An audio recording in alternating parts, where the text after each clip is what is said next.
It is outrageous that some would use partisan political theatrics to rip away at the very fabric of our state's Constitution.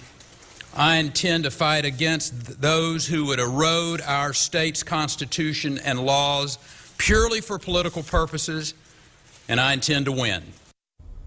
Welcome back to State of Texas in Depth. The indictment of Governor Rick Perry has sent shockwaves through the Texas political realm. Joining me, a reporter who's followed Perry's career from early days as a Democratic state representative, Paul Burka from Texas Monthly. Welcome.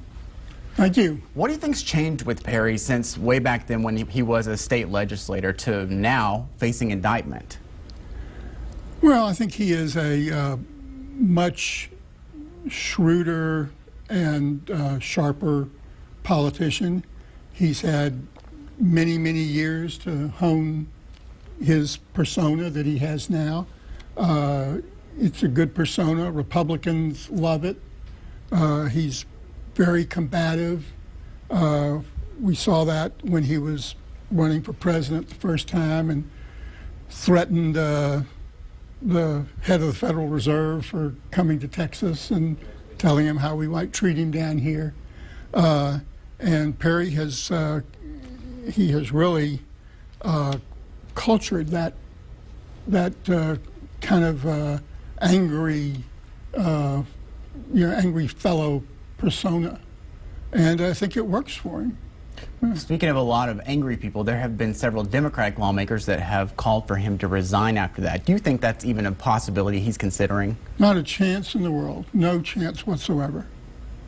He would never even consider doing that.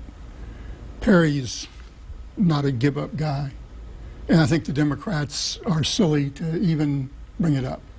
He's not a give-up guy, but do you think that this might, hinder any chances that he would run for president? We talked to Jay Root earlier, and he said this can't do anything but help the other people in the Republican field, namely Ted Cruz. Do you think Perry might still actually try to get into the Republican field on the presidential contender list? Oh, I absolutely think he intends to do that. He's wanted to do that since 2006. I remember sitting in a meeting with David Carney, who was his chief consultant at the time, and David Weeks, who was his media guy. And they're all saying Perry's good enough to go national. That was 2006. He was thinking about it then. I don't think it's ever been off his mind. What do you think he's going to have to do between now and if he does decide to run, that moment when he makes that announcement? How should he handle himself? Should he just keep defending himself or move forward and act like this is not a big deal? I think he should do exactly what he did today. I think he should say this is a bogus indictment.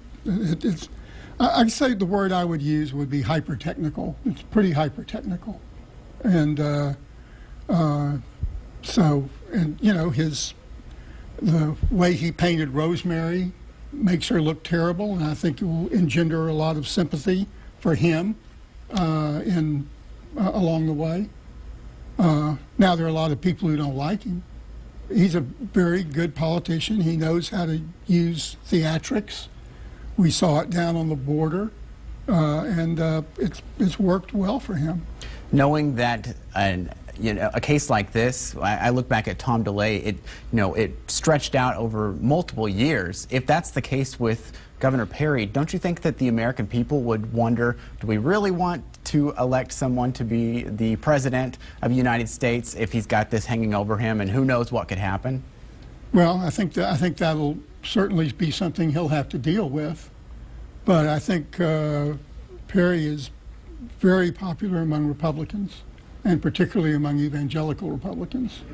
So I think Perry's going to do exactly what you'd expect him to do. He's going to stand up and say, this is wrong, I'm not going to stand for it, and I'm going to fight it to the end, and I think he'll survive. He's certainly a survivor. I mean, he's been around. You don't last almost 20 years in office without being a survivor. Well, he's going to have to stand and fight for a long time, it looks like. Thank you very much for being Sure. with us, Paul. Appreciate it. Thank you for joining us for State of Texas In Depth. Be sure to join us every Sunday morning at 8:30. NBC's Meet the Press is up at 9. Have a great day.